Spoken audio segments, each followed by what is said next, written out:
Hello, I'm host Eric. Can you mute your mic if you're not talking to me or not talking to the audience? Okay, so hi, I'm host Eric. I'm the host talking with French people, and Coach Eric. I'm the coach of Autonomy Debate School, and I've got an assemblage of beasts here for your viewing entertainment. They're about to run around on social welfare versus public infrastructure. What's the best way to alleviate income disparities? Complicated topic. We've got Alice, an 8th grader. Zaid, a 7th grader. Lyle and Edmond are both 6th graders. They're going to switch sides. They ran around a second ago in which Edmond ran Maverick. Lyle finally figured out a technical difficulty, so we're excited to have him. We are going to push past our normal stopping time to get an extra round in here. We want you, the viewer, to please be the judge and tell us which side you think won the round by leaving that indication in the comment section. You can either provide RFDs, that is reasons for decision, or not. If you were to provide what we consider good debate RFDs, it would sound something like this. The reason I voted for the affirmative is because they, in their answer to the neg's second contention, they successfully turned those impacts. The neg never responded to that turn. And then the AF convinced me in the final focus speech that those turned impacts were enough to win them the impact calculus at the end of the round, given that most of the other things were either diminished or not particularly important in the round. Something like that is a good RFT, okay? However, there are most of the time people who don't necessarily give the greatest reasons for voting for one side still vote the same as those who do give good reasons for voting for one side, because you can kind of instinctually feel it. Now, lay judges tend to make more mistakes in that area than do lay judges. Will refer to judges who don't have debate experience than do debate judges. Flow judges is what we call them. But regardless, my debaters and every debater has to learn to debate so that they can win in front of flow judges, which means be the most technically correct, and so that they can win in front of lay judges, which is to say, be the most technically correct and not lose on presentation, because you can't win lay judges exactly. You can lose them. So, okay, that's enough precursor. You guys ready to start the round? We got some head shakes. Okay, you guys still prepping or not? Who's first and who's second? I should go first. Okay, you can take 4 minutes. Take 4 minutes to get ready. 8:45 will actually start the round. You'll notice here that I have Abraham here as well. He's doing some Congress prep right now, he said.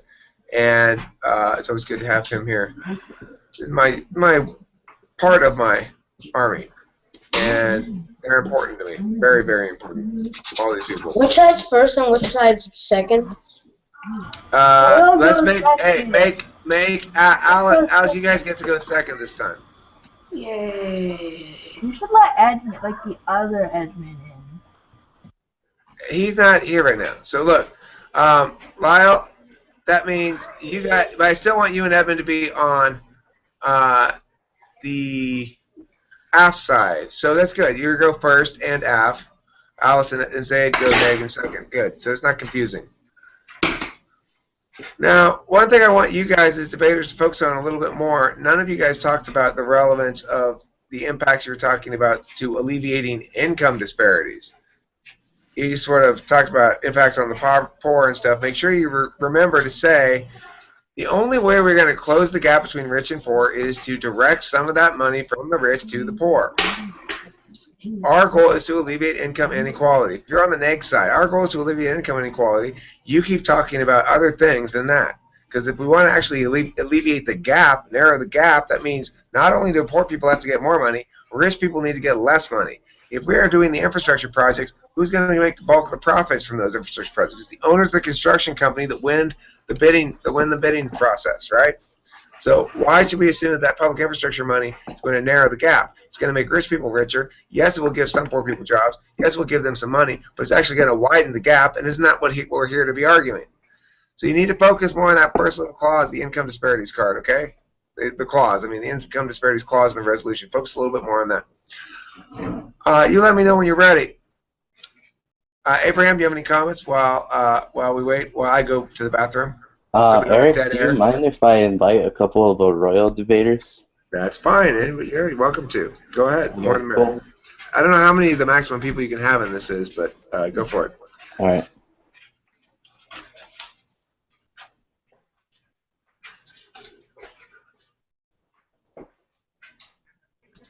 Are you guys ready? Wait, Zaid, what case are you running? Well, that is a very good question, Zaid. Yeah, I'm running. Please tell all of us. What? You know what? Never mind. I'll figure it out. I'm running Edmond's med case. Which one? V2 or version V1? 2? Oh. Version 2, yeah. Damn, Daniel. Back at it again with the white vans. I trusted you to do it, and you did not fail me.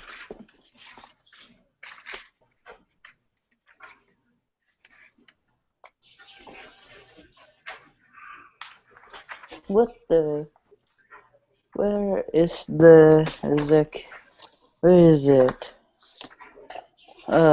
Wait. On Wednesday, we have extra go-to-meeting, right? Yeah, I can't make that one.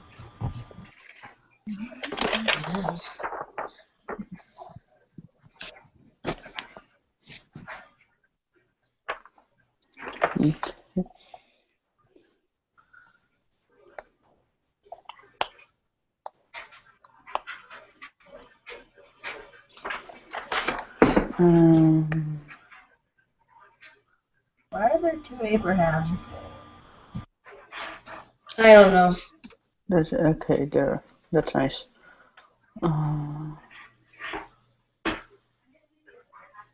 What? No.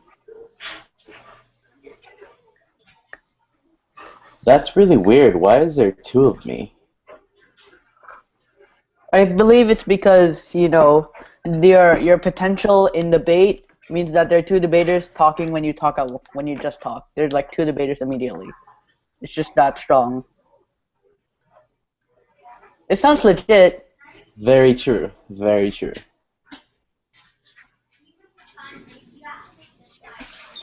Are we ready? Yes? Yeah. Okay. Go ahead and run this round straight through. I'm gonna be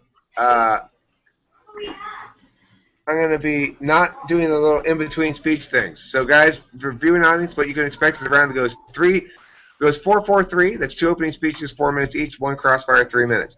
4-4-3, that's 2 rebuttal speeches, 1 crossfire, 3 minutes. 2-2-3, that's 2 summary speeches, 1 crossfire, 3 minutes. And then 2-2 final spoken speeches. Alright, let's run the round straight through, no interruptions. Go ahead. Time starts now. Or whenever you guys say time starts. Alice, you're the timer. Okay, 4 minutes on the clock. Time starts now. Hello, my name is Edmond, and this is my partner Lyle, and we stand in firm affirmation of this resolution. Firmly, cost-benefit analysis with a focus on alleviating income inequality. Observation 1. Spending on means-tested social welfare programs are a progressive income payout, which means it promotes a progressive income tax. Definition 1. Progressive tax by the Economic Times. Progressive tax is a taxing mechanism in which a higher tax is collected from the taxpayers who earn more and lower taxes from taxpayers earning less. Condition 1. Progressive income tax violate justice and liberty. By Miller 1. A just system of taxation is one that is limited by a principle or rule that applies to everyone. Progressive taxation is not constrained by any such limiting principle. It applies different rules to different people depending on their degree of wealth, and it has no principled way of deciding who should be taxed and how much. By making actual income relative to one's tax rates, they violate what is the only universally recognized principle of economic justice, that of equal pay for equal work. None of these progressive measures can be defended on grounds of justice. Contention 2. Social welfare programs violate a person's property rights. By Consuela B. People fight only over scarce resources. Disagreement over religion may be the reason for the fight, but the fight is always conducted with physical force mediated by casual means to physically control others' bodies or own resources. For example, Amy told B to change to A's religion or face death. The fight here is over who gets to control B's body. When the state threatens to jail people for disobeying laws, the state is asserting an ownership claim over its citizens' bodies. Condition 3. Tax. Welfare programs foster dependence and welfare benefits, which include much harm. Subpoint A. Rector 2001. Current research indicates that both welfare dependents have significant deleterious effects on children's development, impeding their ability to become successful members of society. Dependence also reduces a child's earnings in future years. Being raised on welfare also increases the probability that a child will drop out of school and will be on welfare as an adult. Supplement B, Ken Murphy 1999 C. Tag. Because social welfare programs foster dependence, the economy falls, which leads to poverty increasing in the long run. The third criticism directed against social welfare policies is that they undermine economic growth and thereby fail to reduce the number of poor in the long run. According to the equality efficiency trade-off thesis, higher rates of progressive taxation and more generous government benefits reduce incentives to invest and to work. As a result, no matter how well-intentioned they may be, redistributive programs are ineffective as a long-term strategy to reduce poverty. Conundrum 4, tag. If we keep welfare programs, people will be less incentivized to work and will cheat the system. Springer 8, 2015. Seattle's $15 minimum wage law is supposed to lift workers out of poverty and move them off public assistance. But there may be a hitch in the plan. Evidence is surfacing that workers are asking their bosses for fewer hours as keep overall income down so they don't lose public subsidies for things like food, childcare, and rent. If they cut down their hours to stay on those subsidies because the $15 per hour minimum wage didn't actually help get them out of poverty, all you've done is put a burden on the business and give false hope to a lot of people. Conundrum 5, Ken Murphy 1999A. Tag. Social welfare programs fail to reduce poverty because too little of the money reaches the poor. It is certainly true that a substantial share of government benefits tend to go to the middle and upper classes rather than to the poor. In the U.S., for instance, more than half the transfer payments and tax benefits dispensed by the federal government went to households with incomes more than double the poverty cutoff for a family of 4. And in most other industrialized nations, social welfare programs are even more universal in nature, that is, less targeted toward the poor than they are in the U.S. Thank you, and please vote for the affirmative side of this resolution. Wait, Zaid. How much time was that? Like no time. Yeah, that's time. Wait, Zaid, ask what the third and fourth contention were. Okay. 1 second, let me pull my case up. Yeah. Okay, I have my timer. Alright, time starts now. Hi, my name is Zaid, this is my partner Alice, and we're going to negate this resolution. So our framework for this round is cost-benefit analysis with focus on alleviating income inequality. Contention 1, Kasperkovic 2014a. Welfare programs are known to reduce poverty in America. More than 45 million Americans are currently living in poverty. Without Social Security, food stamps, unemployment benefits, income tax credits, the poverty rate for Americans 65 and older would jump nearly 40%.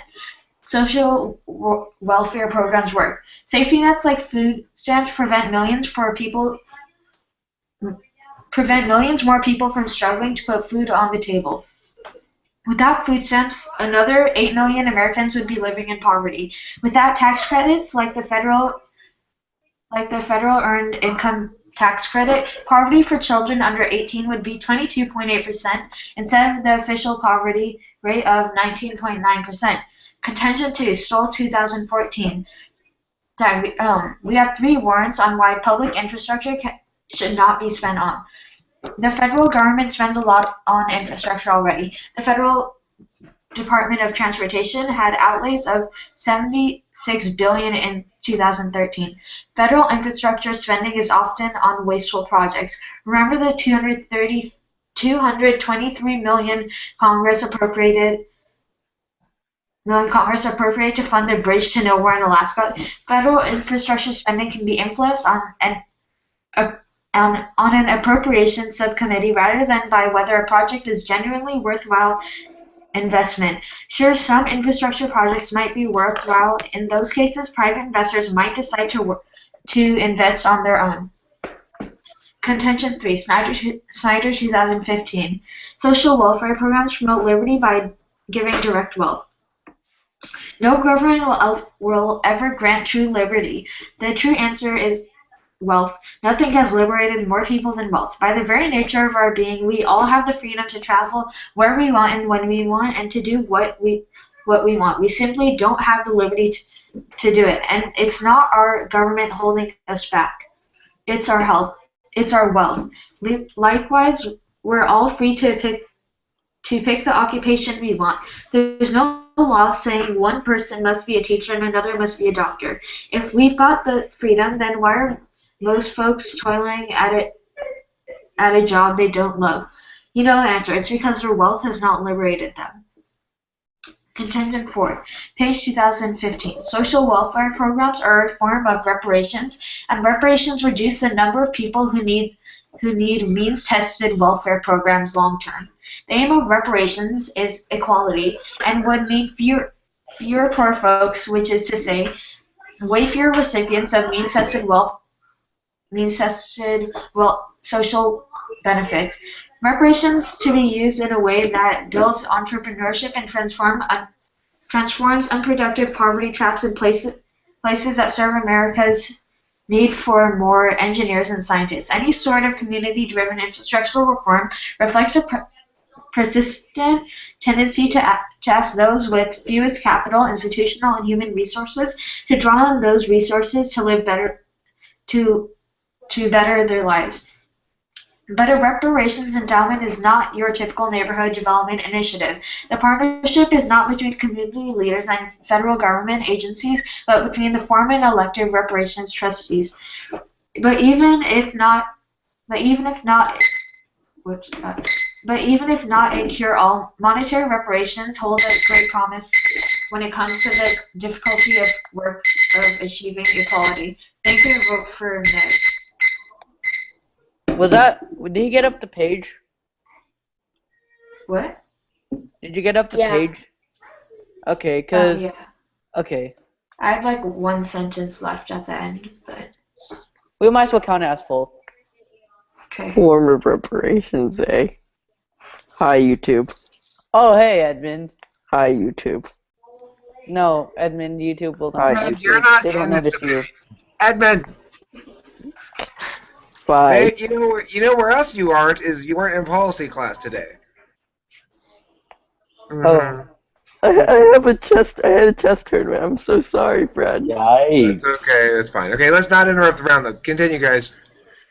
Oh. Crossfire, guys. For okay. Time starts now. What were your third and fourth contention? Okay, so for my third and fourth contentions, my third contention was about how dependence on welfare programs equals a lot of harms. And there's Rector. It says how, well, one of the harms of Rector is that the children will grow up and they won't. Dependence also reduces a child's earnings in future years, and this directly affects. This directly goes under the resolution as why social welfare programs are bad. And what's your fourth contention? And also,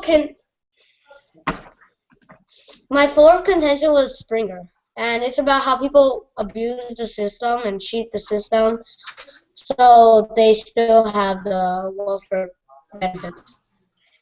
And onto your contention, so what's your link between reparations and social welfare programs in contention 4?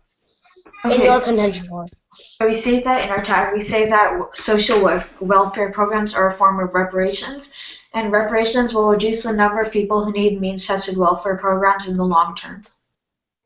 But you're just establishing that claim. You have no link between reparations and social welfare programs. Well, we're paying reparations as a form of social welfare. Anything about it? Whoa. What? Edmond. But who? Can you repeat that? You broke up. Why? Okay, so why does the government have to give the people that are poor, the people that don't take responsibility for their own lives, what you call reparations. Those aren't reparations. Well, we're giving them reparations to try to solve income inequality, which is the resolution. And can I ask about your second contention? How does that relate back to the resolution? But they're not reparations because free house. Wait. The second contention creates violence. It violates a person's property rights. And because both of our frameworks are cost-benefit analysis with the focus on alleviating income inequality, we have to put together. We have to prioritize other impacts as well as alleviating income inequality. But what does your card about property rights have to do with the resolution? Well, then how does your contention 3 about promoting liberty have to do with the resolution of alleviating income inequality?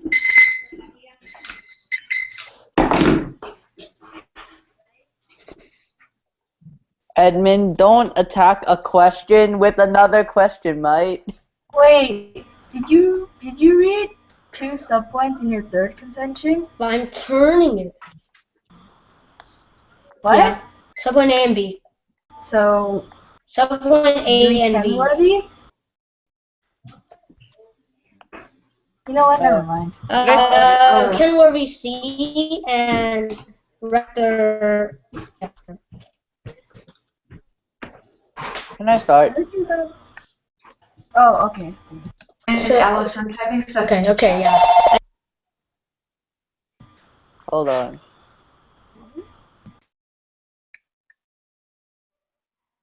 Okay, is everyone ready? Lyle, are you gonna take prep? No. No, I got this. Okay.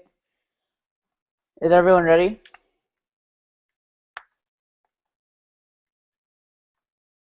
Hello? Okay. Yeah. Yeah, we're ready. We're ready. Go. Time starts now. So first, I'd like to start out with their framework. Since they have the same type of framework, therefore we don't have to argue it because we both want to alleviate income inequality inevitably. Now, onto the observation. They talk about how reducing poverty alleviates income inequality by employment rates, or by employment. And I agree with that. However, the problem is their whole case actually does not have a statement about increasing employment. They talk about reducing poverty. They show why public infrastructure is supposedly bad. They say how somehow it creates liberty with direct wealth, and then they say that it's a form of reparations. Nowhere in that does it state that there is any employment rate of improving. That's why their observation does not help them. In actuality, it helps us because we show multiple ways how it helps increase jobs. Now, onto their first contention. They talk about Kasparovic 2014A and how it reduces poverty in America. However, based on Kenworthy 1998A, we see that social welfare fails to reduce poverty because too little of this money reaches the poor. This was my fifth contention, Judge, and it shows that, let's face it, the government cannot reduce poverty in America by using this so-called social welfare. Now, onto their second contention. They talk about Stoll 2014, how 3.1 to our public infrastructure is bad. However, I like to read the card EPI 2014A, which states that in the near term, increase in infrastructure spending will significantly boost economic activity and employment. A debt finance $18 billion annual investment in infrastructure yields a $29 billion increase in GDP and 216,000 net new jobs by the end of the first year, with the increased levels then sustained over the next decade. A debt finance package of green investments holding $92 billion annually boosts GDP by $147 billion and generates 1.1 million new net jobs by the end of the first year, with the increased levels then sustained over the next decade as well. A debt finance $250 billion annual investment boost GDP by $400 billion and overall employment by 3 million new net jobs at the end of the first year, with decreased levels then sustained over 7-year life of the investment. Except cuts to government pressure still leave a net positive impact. So just what it shows you here is that if they say they have 3 warrants why public infrastructure is bad, we show you 3 reasons why not only is it not bad, it's great.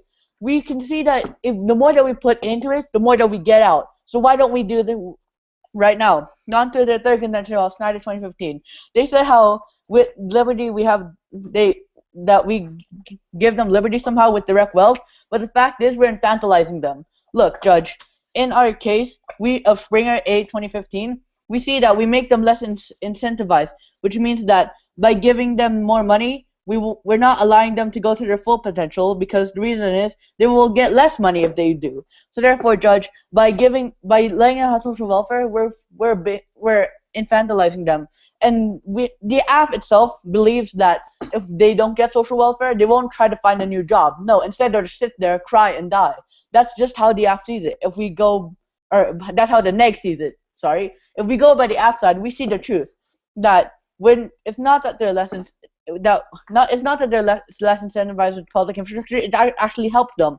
Now to their fourth contention, they talk about page 2015 now the form of reparations. However, I would like to read the card Macy 2016, which states that social welfare approach to reparations seek to invoke the tort system to accomplish massive wealth redistribution. Although it achieved this goal, there are vast differences between two cases. Social welfare approach to reparations face some daunting hurdles, and accounting of the effects, while informative, still not serve any real legal purposes. Third, the passages of time raise problematic questions of duty, causation, and damages. So what you look at here, Judge, is that it as a form of reparations is actually worse than it as not a form of reparations. That's time! Hey, I tried to get as much as I can. Good job with that, Lyle. By the way, don't be influenced to stop doing that. I'm just saying. Okay. Rest in pieces. Hello, everybody ready? Yeah. Yep. Okay, wait. Let me open it. Okay, great. Hey Eric, do you know that person, or is that someone who just joined us? Oh, that's Michael. I think that's Michael. Okay, bye, Michael.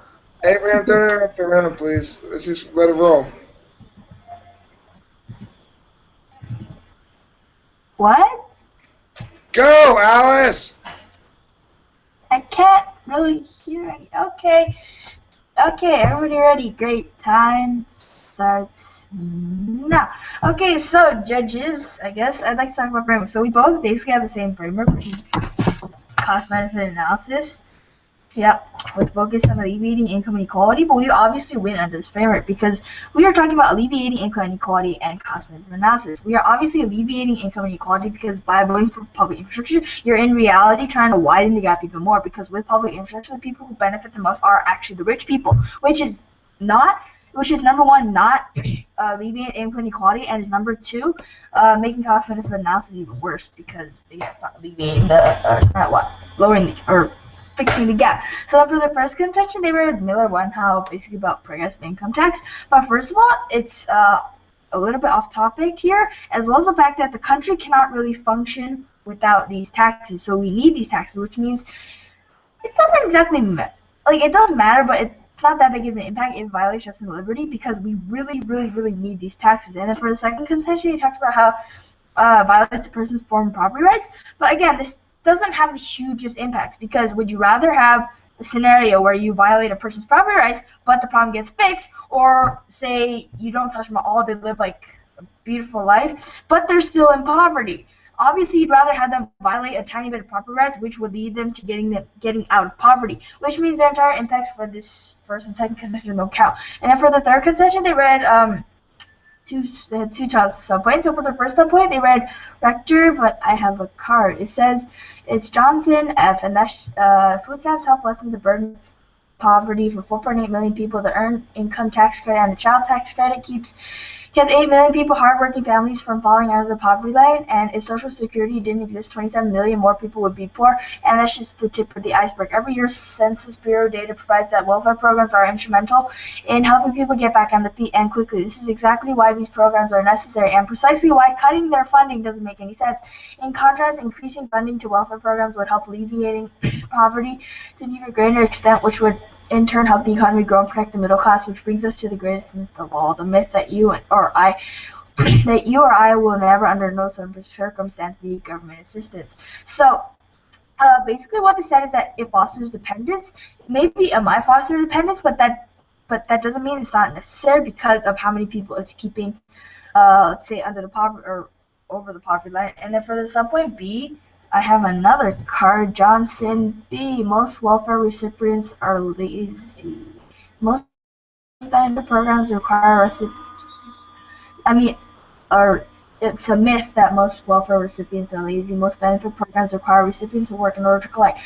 Blue-collar wages in America are simply not high enough to support workers in today's economy.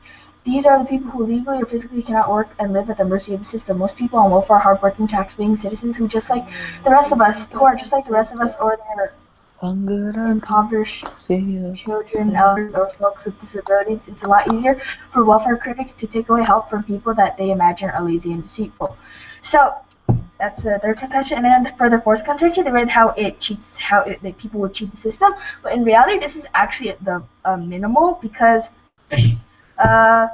how many people are actually cheating the system? I've already read all these cards of how many people that are kept above the poverty line. So that minimal amount of people who actually cheat the system, we can't really worry about them considering the other impacts of how much it actually helps. And then for the fifth contention, they read how it fails to reduce poverty because there's too little money or too little of the money reaches the poor. But let's look at infrastructure. Infrastructure is actually a project where most of the money gets to the rich and only a tiny bit of the jobs and money gets to the poor. This is, again, as I said in framework, this is actually widening the gap between rich and poor, which is even worse than if a little bit of the money doesn't get to the poor. So thank you, Judge. I urge a negation ballot.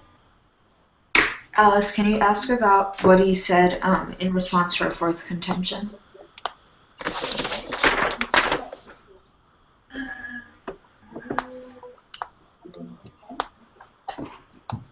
Okay, are you ready, Alice?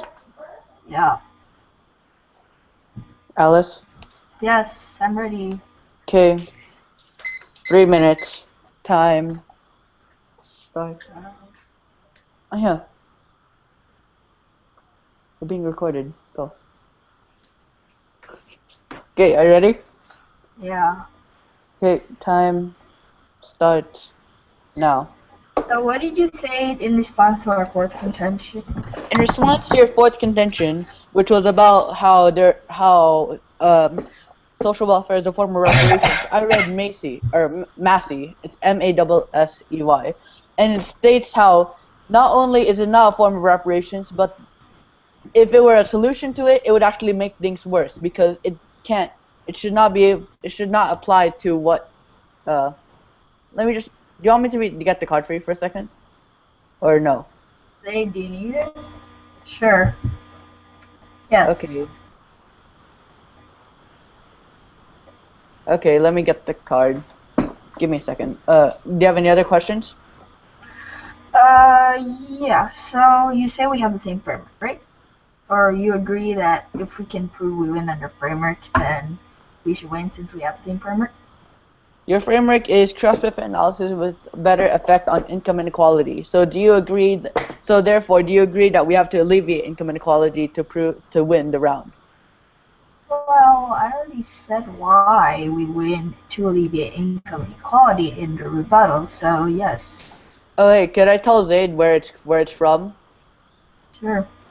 Okay, it's in the Zaid Edmond and Strauss folder thing, and then it's called a social welfare approach to reparations is a bad approach. Okay, now for your argument, do you agree that the majority of your arguments are analytics?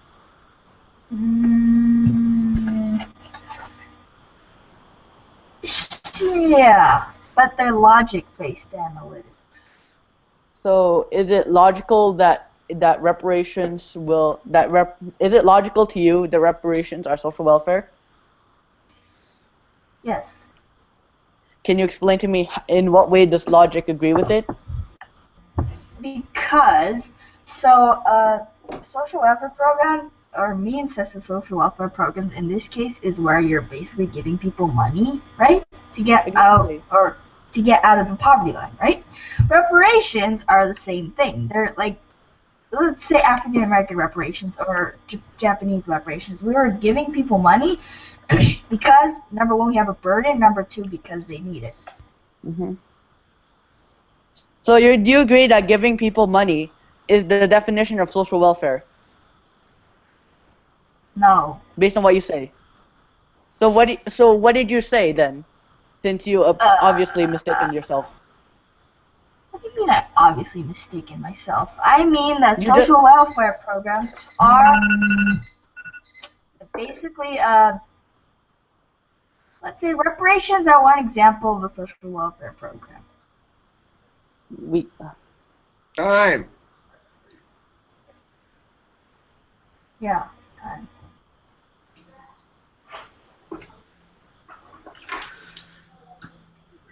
Where are we? What's next?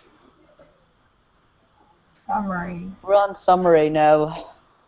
Okay. Why didn't I hear anybody speaking that Grand Cross besides Edmond besides Lyle and Alice? Edmond and Zaid, you didn't have anything to say in Grand Cross? That was Grand rebuttal for It's us. not Grand Cross. Oh, that wasn't great. My bad. Sorry. I seem like an idiot. Okay. Hey, Mr. Edmond, do you know what to do?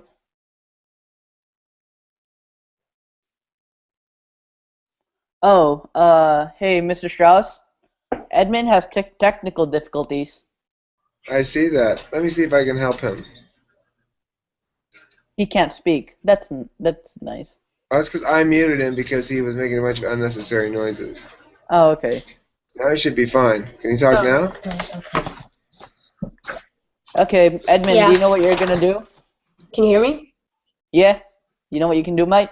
Yeah, I'll just take I'll just take like 45 seconds of prep. Just to review stuff. Yeah. Okay.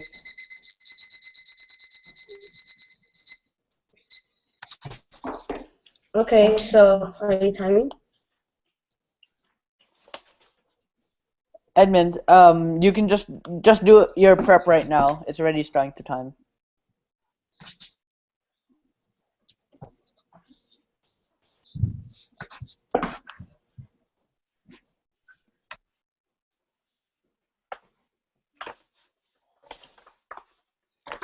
Okay, Edmond, state how our opponents said that social welfare is giving people money, and then do something with that.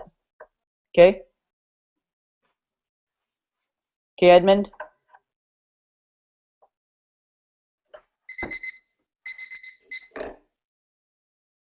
Okay. 2 minutes. Okay, time starts now. Okay, so on to my contention one. So my contention one was about how the social welfare programs violate liberty and justice, and they said there's not enough impacts and not too much impacts. But these have the same impacts on all your other contentions about liberty because, well, they're the same issue, liberty. And now contention two. And on to contention two. So they said it was off-topical, which it totally is topical because we have a framework of cost-benefit analysis. And also, they said the world cannot function without taxes as well. But then, no, the world can function with these taxes. That's not our point. Our point is basically these types of taxes, progressive income taxes, are bad, and we don't need them because they violate justice and liberty. Now, on to our contention three. Our contention three was about, we had two subpoints, and it was about how the dependence on social welfare programs cause harm. And they only rebutted it with some stats on how social welfare programs are good. And first of all, this is non-responsive to my own warrant because they're just saying their own warrant. And also, they pointed out that we need social welfare programs to increase people's income. But public infrastructure can help, and they can increase people by giving people jobs. They can increase other people's income, so they can live. And now on to contention 4, Springer A. So basically, our card was about how people abuse the system. They said this is only minimal and these stats are not a lot. But this is a general problem with social welfare programs. Whenever we use social welfare programs, this problem will occur. So we know that social welfare programs are bad and have problems because of this. Okay. Grand Cross, guys. I didn't give my summary yet. Oh, right. Sorry. Okay. Okay. Time starts now. Okay, so first of all, my opponent has tried to respond to our framework and an observation, but they're looking at a wrong version of our case. Our framework is the same as theirs, which is cost-benefit analysis with focus on reducing poverty or alleviating income inequality. They responded to an observation that I didn't read in my constructive case, so that has no place on the flow. So for our first contention, they stated that they had a card called Kenworthy, and then they responded to our contention, but they didn't actually read the card and just try to summarize what their card said, but they really have no evidence because they didn't actually read the card. So that was an empty claim. So under our second contention, they talked about their card about how we should invest in public infrastructure. But this, as we've already showed in our case, a lot of these projects go to waste. Our card specifically says that $223 million were went into one wasteful project, which is a huge loss.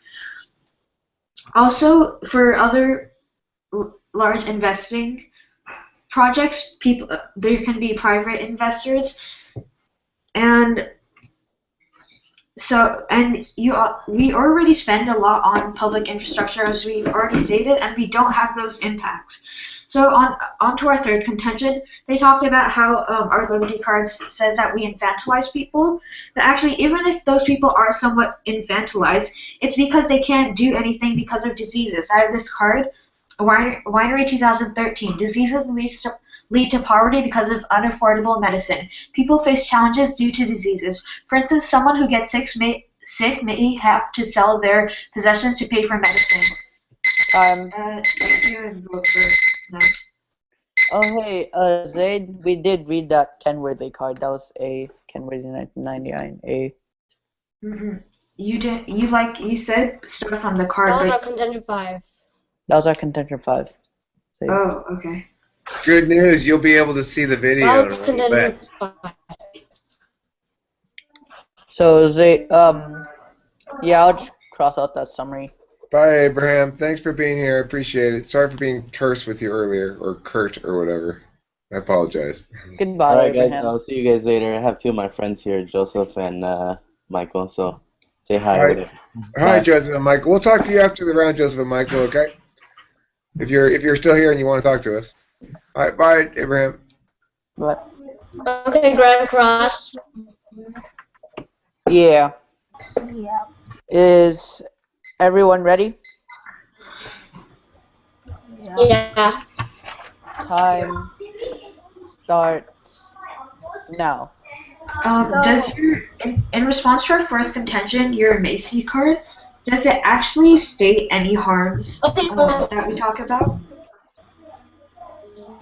I'm sorry. Wait. Does your card, responding to our first contention, Macy, does it actually state any harms? No. I didn't read just Macy against your Macy, first contention. I read Macy against your fourth. Yeah. Does that actually state any harms? Okay. It shows, yes. No, it just says how reparations are not social welfare programs. Also, That's what in it shows. addition, So it basically negates it. in the actual card itself, it shows 2 reasons, even though it says third by accident. 2 reasons why social welfare is not a form of is not a good approach to reparations. And if we continue to read the card from the top paragraph, we see that reparations is a disease seeking a conventional form of justice, and those seeking to redistribute wealth to improve overall social welfare under the injustice approach. Specific victims must identify the particular individuals or entities that harmed them, the precise acts that led to their injury, and the sum necessary to compensate their injuries. And the social welfare approach, however, aims for a significant redistribution of wealth rather than achieving justice in any discrete case. So if we're focusing on it based on the fact that you say it's a form of reparations, then it's not actually a form of reparations. More in the matter, all it wants to do is, just like what your partner Alice stated, it's just giving people money. It's not actually helping them in any form. So what did you say in response to your fourth contention during your summary speech? Because I couldn't really hear you. In response to your rebuttal to our fourth contention, we said that this is actually a general problem, and let's face the facts. If we show that people are less incentivized, and we did, you just say that it's minimal and not much impact. But this is a general problem across the board for all people who have to suffer having social welfare. So it is very topical, and it does have impact. And Also, it's not minimal. Yeah. So do you guys agree that our Ken Murphy 1999A was read in our case? Yeah. Okay, so now do you guys agree that it completely takes down your contention 1? No. Why? How does it relate? Because let's face the fact. What do you mean? Because Kenworthy shows that we don't actually reduce poverty in America. Okay, so you're saying all the food stamps, all those 45 million people on food stamps, they're not actually getting them? Excuse me. Wait, dude, time's up. Sorry. Can't really hear. Okay, guys. So staticky. I'm going to make one statement here before the final focus speech, and then I will not make any other statements until after the round. But whatever extent you can, please don't put "I'd like to point out" in front of something, and please don't put "Do you agree" in front of a question. Do you agree? Did I make the thing? Blah blah blah blah. The same question is just asking the question directly. Did we read that card in our speech or not? It's better than do you agree that we read that speech in our card? You know, did we read it or not? Is the best way to put it. You know what I'm saying? Yeah. That compels them. But saying "Do you agree" before. Why? Because it. Either way, it makes them answer yes or no, right? Well, we'll talk about it after the round. Sorry to interrupt. Keep going. Okay. So I'll use my prep time, which starts now. Okay, so.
Okay, final focus for the affirmative side. Time starts now. Hello, my name is Lyle, and I will summarize what has happened so far.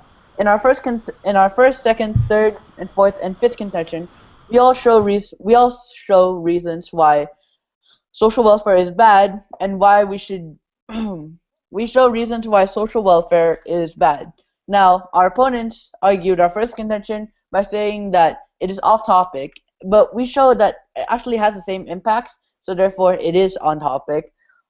We show in our second contention, they argued that that it's not huge impacts and they're still going to be in poverty. Yet progressive income taxes are bad, which is why social welfare itself violates property rights. Hence, it has huge impacts, and it and still, if it's still in poverty, that's why we have public infrastructure to bring them out of it. Now, onto our third contention. They argued this is the only arguments that they actually made that were based on cards: Johnson F and Johnson B.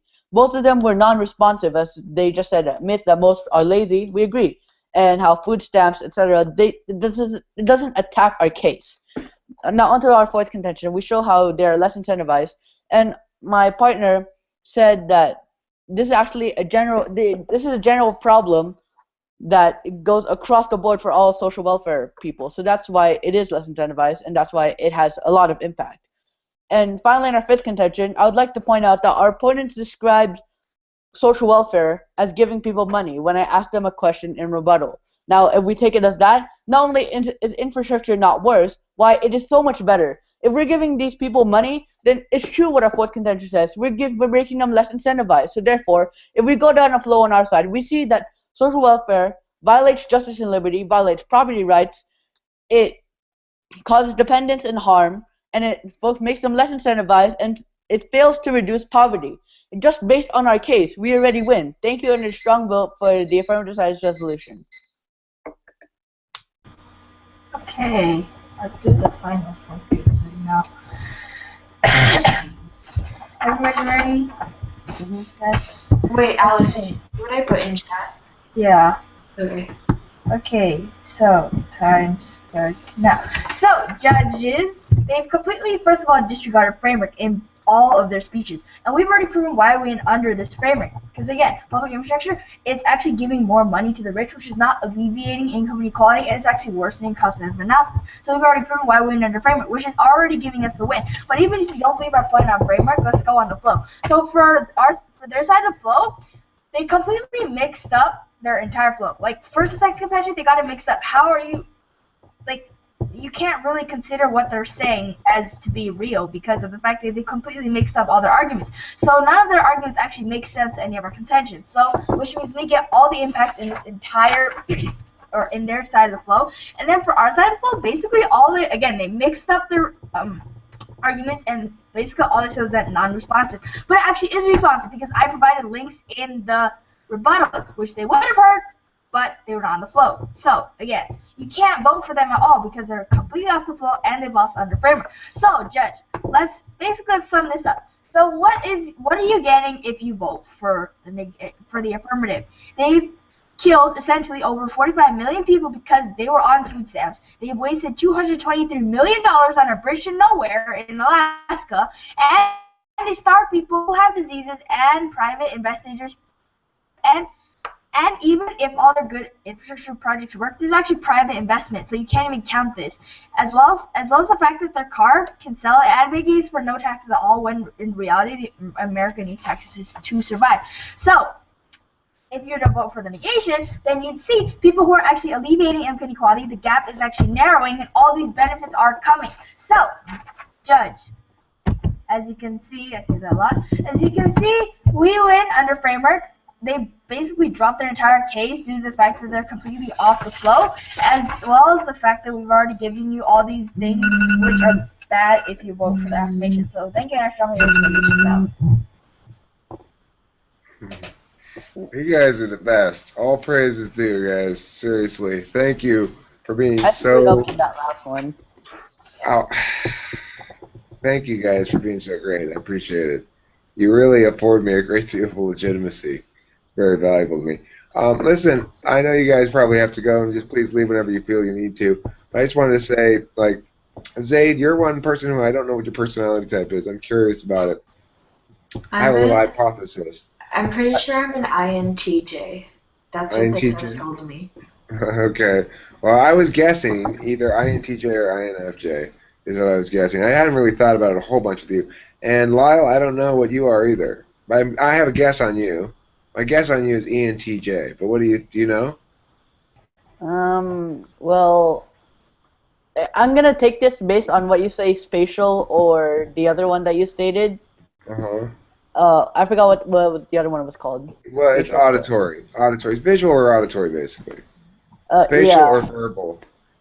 The way that I see it, I'm more like I like to keep things clean, but at the same time, if it's messy, I don't care as long as I can get the thing done. So for me, I feel like I'm an in-between thing. Do you think you're an extrovert or an introvert? Do you feel energized when you spend time with other people? Does it give you energy, or does it make you tired? I feel energized because I do things where I have to be with other people nonetheless. So yeah. Wow. And then Alice and Edmond, I don't want to talk about your types with you because I know I will in a second, but I don't want you guys to say what they are, okay? In case a viewer doesn't know, I'd like to have a chance to offer their thoughts on that as well, because I know what you guys are, and I don't want to. I didn't know what Zaid and Lyle were. What I'm curious about, Lyle, is additionally, well, I mean, I think it's pretty clear to me that you're an N, and that you're a T. You're not an ENTP because you are not rebellious at all. You're very much a orderly TE kind of a person, really. So I really think you must be an ENTJ. Okay, that's my guess, but I'd love for you to take the test and let us know what you come up with. And audience members who see this, I'd love for you to chime in on what you think it might be. Alice, let me ask you a couple questions. Alice and Edmond, I want to ask you this question. Zaid and Lyle, you can chime in on it after they chime in on it, but here's a question that I've asked before. No, I don't think I've asked you guys. Imagine there's a river, and the bridge has gone out of the river. Now there's all the food is on one side of the river, and none of the food is on the other side of the river. The village is split in two by the river, and so the people on the left side of the river, they need to get the food from the right side of the river. They're like, well, we need you to bring the food over to us so that we can eat. But unfortunately, the bridge has gone out. Now they can still get across the river in a boat. But the problem is, every time they take food over, there's a patrol, and he'll take a tax. That's right, he takes a tax of the food. He knows if you're carrying food, and if you are carrying food, he takes 10% of your food away. They have enough food to last until the bridge is built if they don't have the troll tax. But they do have the troll tax. So what should they do? Okay. There are multiple answers to this that I like. Yes, there are a lot of answers. The question is not to see if you can come up with an answer. It's to see which answer you prefer. Okay? So I want you guys each to write down your answer. Make sure you give me the answer you're going to actually give me, not before you hear anybody else's answer, okay? Wait. So if there's a troll and they take your food and you have to build a bridge but you don't have enough food to get past the troll, then what do you do? Now the question, Alex, to be more specific, it's going to take 2 weeks to build a bridge. You've got exactly 2 weeks worth of food for the village.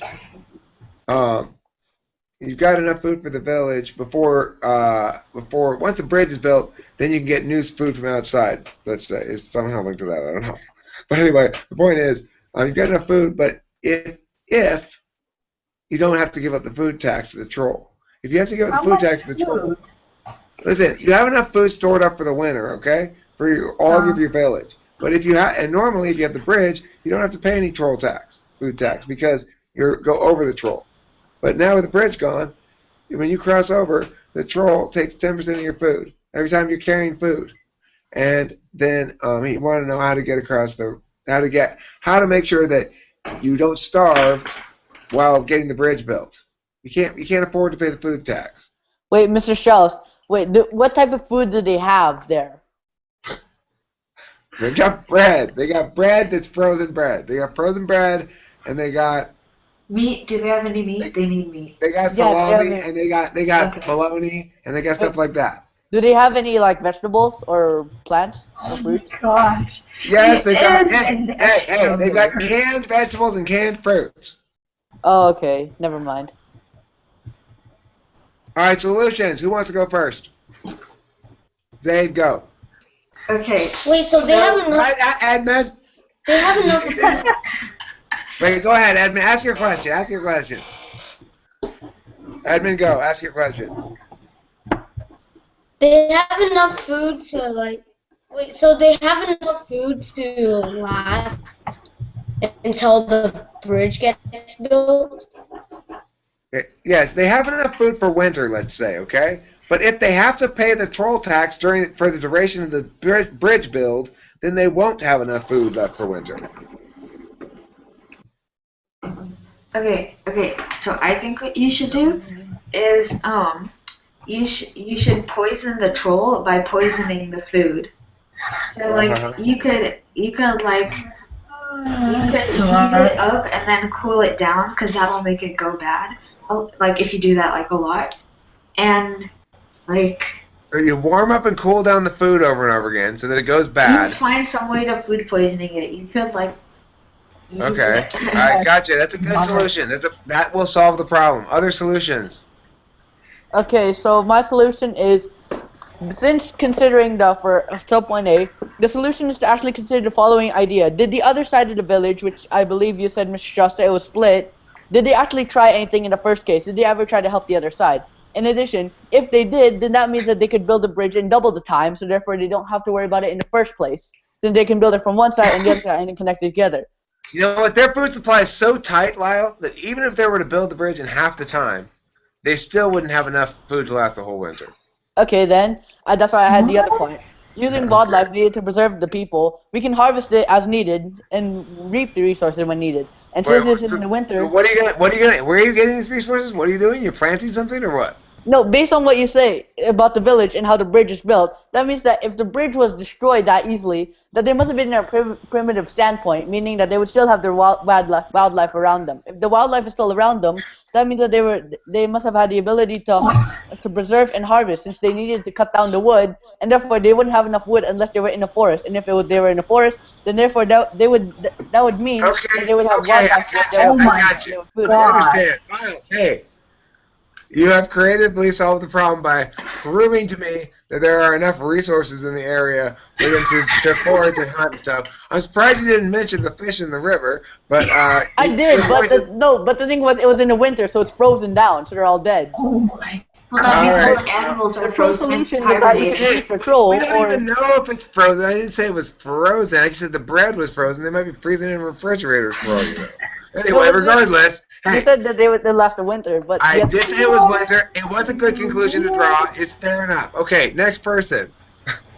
My idea was just to eat less. Eat less. No, because... I mean, if you have enough food for the winter, just eat a little less. That means those people are gonna get diseases, and then they're gonna have to get on welfare. Oh, I also said try to make friends with the troll. Trying to befriend the troll is not a bad idea.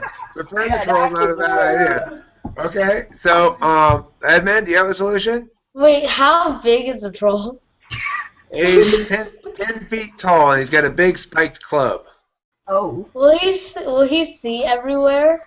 Maybe befriending the troll. Okay, so are you saying you go way up the river, and then he won't be able to see you or whatever? Yeah. Okay, well, you could do that, but the thing is, he's trying to keep a track on. He's being border patrol, right? He's way faster in the water than people are too. He's like half fish on the bottom. He's like a mer troll. Okay. Mr. Strauss, he's a freshwater mer troll. What? Mr. Strauss, if he only gets 10% of your food, that means he can still be able to survive. Lyle, it's at this time. I would have like more than one people, like one person on one side, one way up the river and way down the river. So at least one person gets across the river. Okay. So and then each of these people are carrying food, and then they deliver it. The ones that gets across delivers it, and the other two die, or what? Yeah. They die. Well, if you're gonna sacrifice people that a rate, you might as well launch an attack on the troll, right? I don't think the troll kills you either. He just takes part of your food. So the one who gets caught will lose the tax thing. I think, but if you could do this. You could have the three people go they both take 2 steps, and as soon as the troll gets near them, they go wee and run back, and then the guy in the middle runs across. You probably need more than 3. I think you could definitely do it if you have 8 of them or something. You should just make fun of the troll until he cries. Depression. So you want to emotionally traumatize the troll? That's your solution? Troll the troll, guys. Well, you know what? English.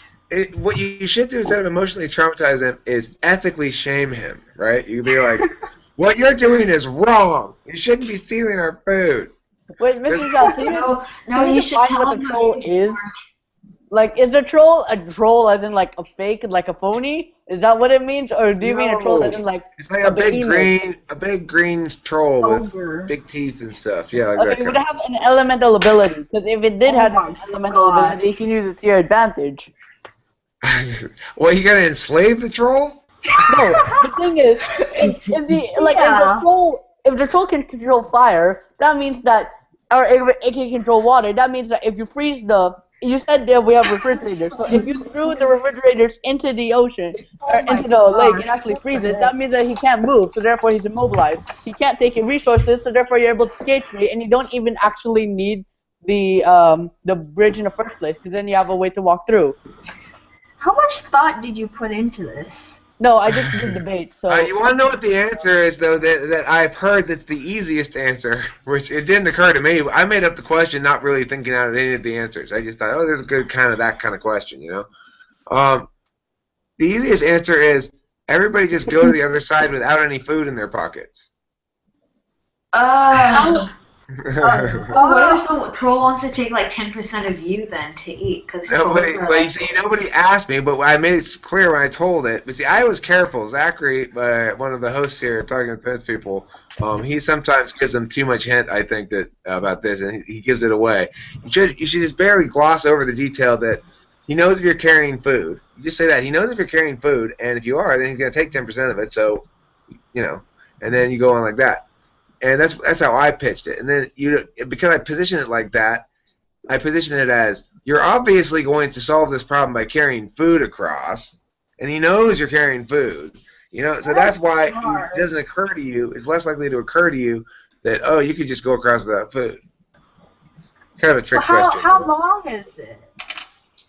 How long is what? How far across to the other side of the river? Yeah. I don't know. I That's haven't exactly actually the been point. there. If we Yeah, don't, true story. that means that we had the resources in the first place, so therefore we could have built the bridge in half the time with the resources of wood that we had already. Thanks, Lyle. I'll put you in charge if I ever get stuck on the wrong side of a bridgeless river. Okay, guys, this will be it for tonight. I want to thank you guys so much for doing this with me. It's been so much fun, and you guys are characters, you know, and I'm glad the audience got a chance to meet you. Alice talked about all of you guys before. Zaid, I'm not sure I've talked about you before. You're a little bit more hidden in your typical introverted intuition way. So anyway, I would love to get feedback from the viewers as well on their thought processes here. You hear they're quite brilliant. So thanks very much for watching, and thank you guys for hanging around, and see you later.